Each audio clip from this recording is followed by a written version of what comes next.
Hey YouTubers, the Mad Flea here. Got a bunch of guns here for you to see, and they're all break barrel. And I was going to go over what they shoot and why buy a break barrel and what the biggest advantage is of having a break barrel gun. Especially in today's climate of very little ammo to go around. So let's get started. So the first gun I want to show you here is one of my first guns I've ever purchased. It's a Stevens Model 940E made by Savage Arms. It's just a regular single shot. Press the lever right here on the side and it'll break it right open. It's a 410 caliber shotgun. It takes the 2.5 to 3 inch shells. It's fairly nice. Needs some work on the tip for some bluing. It's got a few scuffs and scratches on it, but it's pretty good considering I've had it for 20 years and it was used when I bought it 20 years ago. So the next one I have is very, very similar.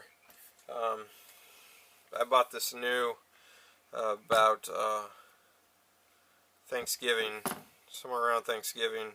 It's a H&R, that's Harrington and Richardson. It's a Pardaner. It's 20 gauge. This is a 3-inch model, so it should take the larger rounds.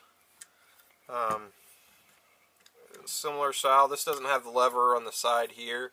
It has a little push button here that breaks the action and breaks the barrel there, and you put your bullet in and go at it. And it's in great shape because I just bought it a few months ago. This next one is a shorter barrel, pan through. It's got really nice coloring if you can take it close and look. Very, very nice coloring on it. It's another H&R gun. This one is 2 3/4 shells, but it's a 28 gauge. It's a Topper Model 58. It's a Topper Model 58, and so it's a nice gun. Works great. The coloring is amazing. I'm not sure how well it comes through in the camera there, but it looks great to me. You guys may have noticed I had a double barrel side by side.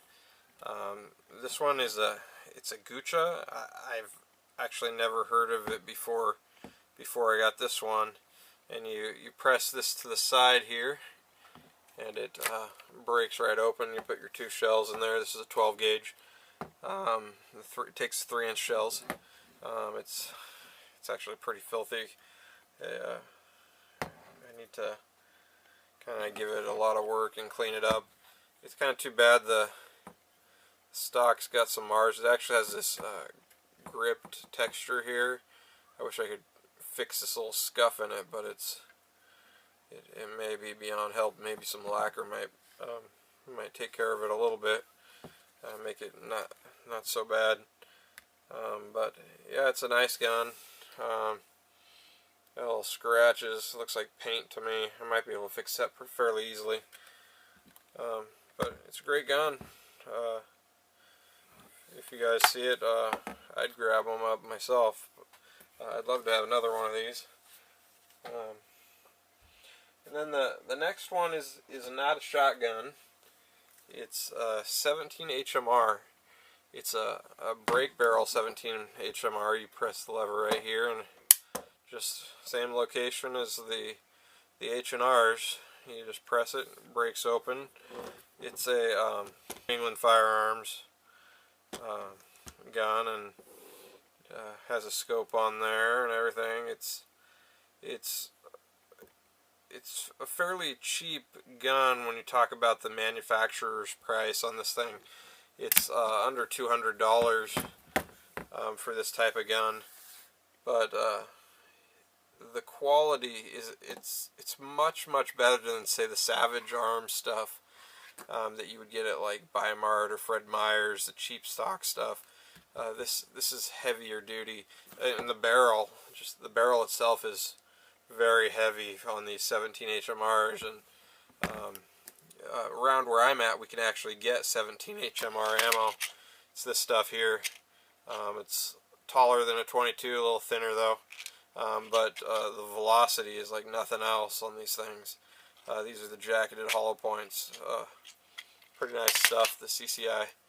But yeah, if you guys have never shot these break barrels before, they're very fun to shoot. You don't shoot a lot of ammo. You don't shoot it real quick. I can actually show you guys fairly quickly the sizes of this stuff. Here's start with the 410 shells right here, and this is the 28 gauge, and then the 20 gauge in the yellow, and then the typical 12 gauge. Everyone's used to seeing these, and so it's nice to save ammo when you can, and the single shots force you to take your time and shoot a little bit at a time. You can do all sorts of stuff, from birds to varmints. None of these are all shot shells, so if you wanted slugs, you can get slugs in all types, and you can make your own as well. When you use a single shot, you save ammo. The accuracy is about the same. When I say save ammo too, like this pump action here I got is fairly quick to use up ammo. In this thing, it goes real fast. This is a Mossberg 590. It's very pretty. I like it. It takes the 2 3/4 3-inch shells and bring it down to the stock. The stock's kind of cheap, but it's very nice, very heavy duty. If I was going to do any breaching, I'd do it with this thing for sure. I can really pump the rounds out of that thing, but it's not necessarily a good thing. That's what we're trying to avoid. In this day and age, with ammo hard to find, we have to save where we can, and single shot guns in general are cheap. You know, I also forgot to bring out the break barrel pellet gun. It's those are easy to find ammo for that stuff, and it's cheap to shoot, and you can get all sorts of varmints with that thing. And so if you have trouble finding any of this stuff, find a pellet gun. You can find BB guns too. BBs are very cheap, but you're still going to take your time and have just as much fun with less rounds if you get a break barrel of any type. And so thanks for all your support, guys. It's helped out a lot.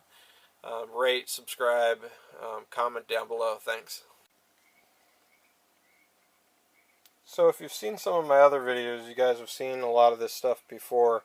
This is the 28 gauge boxes here up front, and the 12 gauge there in the back. We have a bunch of it there. There's the 17 HMR shells there. I'll bring it up. It's a rimfire cartridge. It's kind of longer than a 22, but a little thinner. Way better velocity on these things. They're very accurate and make great varmint rounds. We got the 20 gauge shotgun stuff. There's plenty of that stuff in that pile, and more over there. Here's the 410 stuff that I got. Not a whole lot, just a few boxes.